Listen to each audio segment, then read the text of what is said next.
What's going on? Emil Spanky here. So I know I talked about doing a video on EMDR. I can't find a way to make that video short enough to where you guys stay interested. I realize anything longer than 10 minutes, you guys just totally seem to not care at all, which is understandable. It does take up a decent amount of your time. So this one is about drugs being a product of your environment. All right. Now, I would like to clarify two things. I am one of those people who believe that addiction is a disease. If you would like me to pull up the definition of addiction right now, just to get the haters out of the way, I'm going to do that. I mean, disease. Okay. So we're just going to pull that up because I want to get that out of the way. All right. A disorder of structure or function in human, animal, or plant, especially one that produces specific signs or symptoms or affects a specific location and is not simply a direct result of physical injury. Okay? That's it. All right? It fits the definition of disease. So, addiction is a disease. Now, is there choice involved with it? Sure. All right? But I'm going to give you when people get lung cancer, all right, and they smoke cigarettes, do you tell them they don't have lung cancer because they smoke cigarettes? No, you don't. So if you're going to tell me that, just look up the definition and then use the definition to tell me I'm wrong. Otherwise, stop. Just let it go. It's true. Now, the reason why I'm talking about drugs being a part of your environment, all right, is in Vietnam. Okay, and this is, I think, a great example because what would suck more going than Vietnam? Around 43% reported using narcotics, and around 27% of those said that they did it for more than a month. Oh, wait, no, these are all split up. Okay, so that would mean, holy shit. Okay, so either addicted or used at least a month would be 47%. Okay, and then the number's insanely high. Okay, so 47% in Vietnam. Okay, based on, you got to remember, these numbers are based on a specific study. They cannot get everyone in Vietnam to join the study, so it's like they have a certain number of patients and then they use that and then they project it. So these are all projected numbers, so it could be less, it could be more, but it's safe to say that I would guarantee you about 40% of people in Vietnam use heroin. Okay, that's probably a good, if they're saying around 47%, then let's go down instead of going up to make our thing, because it makes it even more likely. Okay, because it could be up too, we never know, but we're going to go down, so let's say 40%. Now, of those, all right, this is the best part, when they came home, 10% reported any use of narcotics. That's only 10% of that 47. Now, addicted to narcotics at any point since returning, 1%. 1%. And some of these people in this study had already tried drugs before they went to Vietnam. Okay? So you figure 47%, 40, we're gonna lowball it. 40% were addicted. Only 10% when they came home reported even using, and less than 1% became addicted. Now, why is this number so low? Well, I believe that there's only one logical conclusion to that, and that is drugs are a product of your environment. Like I said, this is not disproving that genes cannot be involved, okay? There, at the end of the day, I'm going to clarify this so people aren't misconstruing what I'm saying. There are people in this world that will try heroin, and it will be very hard for them to stop. And there are other people in this world that will try heroin and will never touch it again. That it's a gamble. It's whether or not whether it's a gene, whether it's the way you're raised, whether it's, it's. I personally believe that it is addiction is it's a mix of multiple things. I think it's how you were raised. I think whether or not your family has a history of addiction. So I do believe that it's a product of your environment and also genes. All right. I believe both can be contributed here. But the biggest reason I bring this up is because on my channel, I talk about all the time that I believe most of us do drugs because we are unhappy. And that if we could figure out what our real problem was, we would stop doing drugs. Right. That's why I say that, you know, we have a lot of ways in society to mask our issue. We don't have a lot of ways to fix it.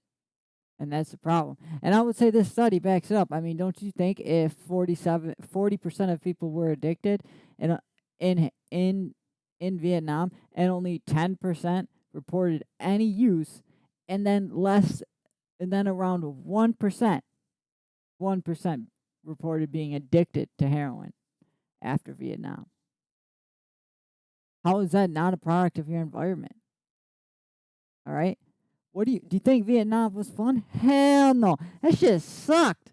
That was a terrible experience. I would never want to live it. Thank God, and I will never have to. More than likely, I have Crohn's disease, so I'm never gonna get drafted. So, more than likely, I'll never experience that unless war gets so crazy that I'm just on the front lines dying. And if that's the case, I'm gonna be honest with y'all. I ain't going in another country to die. If there's a war on our home front and I gotta die, then fine, whatever. But if they send me a notice saying, "Hey, we need you," I'm bouncing. Like, I ain't going over there while all of these senators sit in their fucking nice office in Washington D.C. That's just my opinion. Y'all can flame me for that, but I mean, why the fuck would I die for something that doesn't give a shit about me? It just doesn't make sense. All right, great for the people in 1976. I mean, in 1776.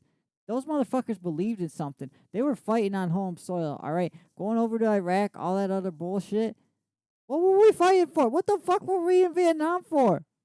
All right? It's money. It's all money, all right? And I'm not justifying throwing my life away. So, for money, that doesn't even go to me. And then, do you know what? The kind of help you get for vets is really terrible. This is something I'm super passionate about, so I'm on a rant. Sorry, I had to take the page down because it was all right, so it was really brightening up my face. But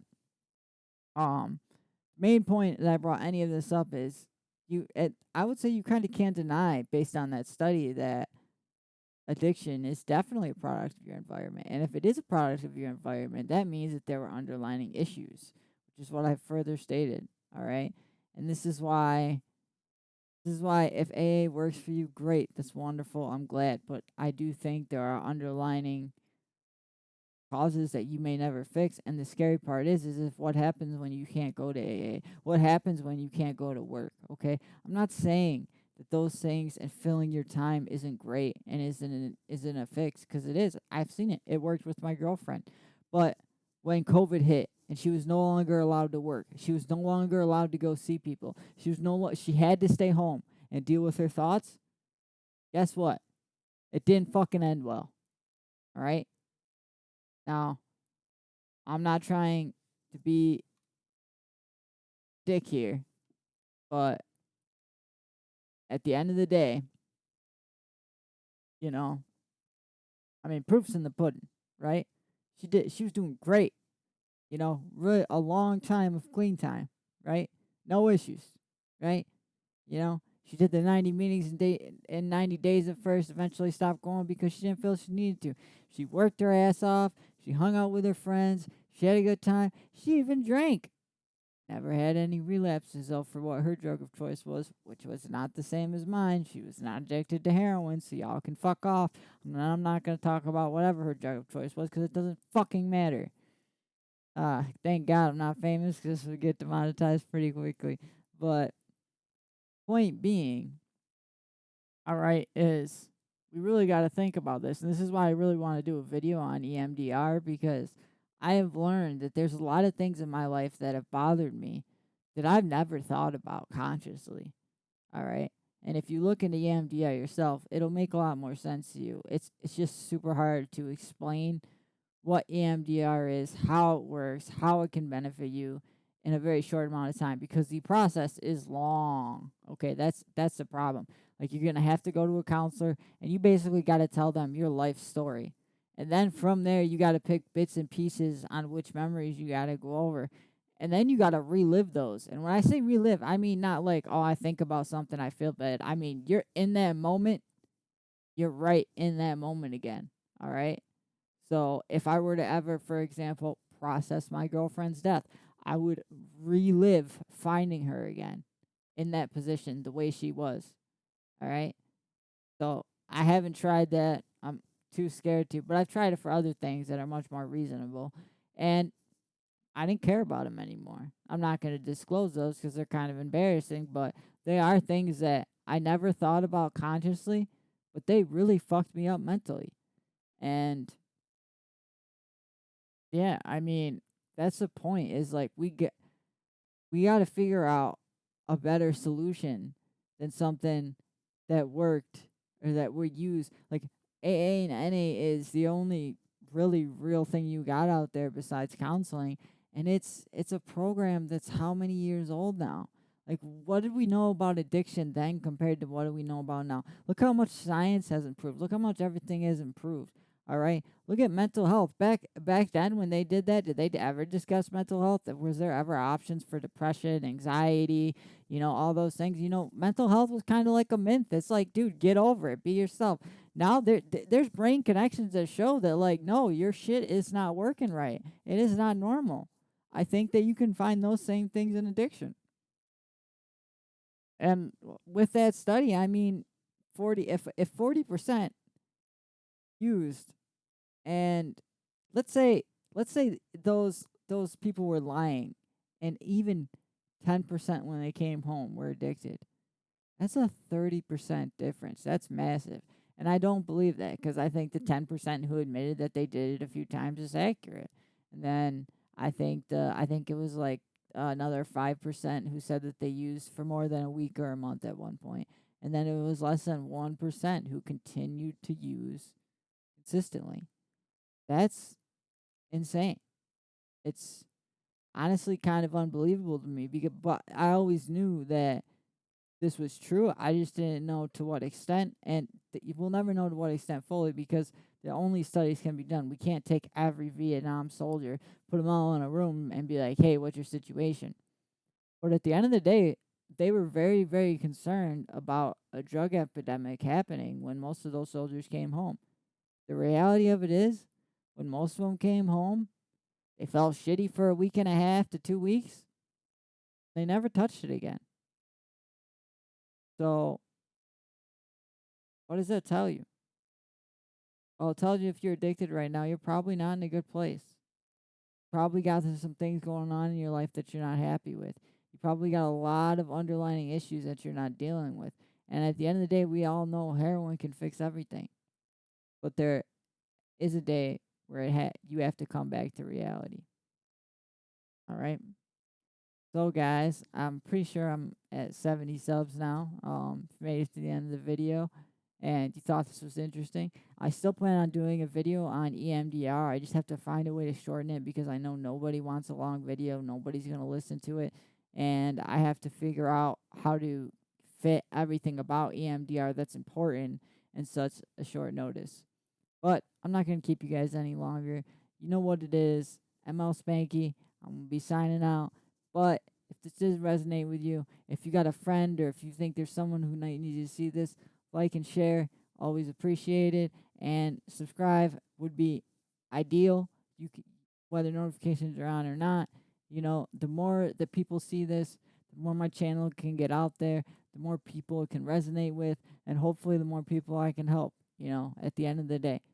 And I want to clarify this. If I ever did blow up, which I don't think is possible, I'm going to be honest with what I'm choosing. I think most people just don't care about addiction, and it is something that you're looked down upon for. So I really don't see this channel ever blowing up, but I do see it helping people. And even if it's 10, 20, 30, 40, the higher it gets, the better it is. That's all it's about, all right? Because I'm trying to give my life a little meaning and hopefully give somebody else's little meaning because I lost my meaning, At the end of the day, I'm not going to whine and complain. So I just hope it helps. ML Spanky signing out. I love you guys. Thanks for checking me out.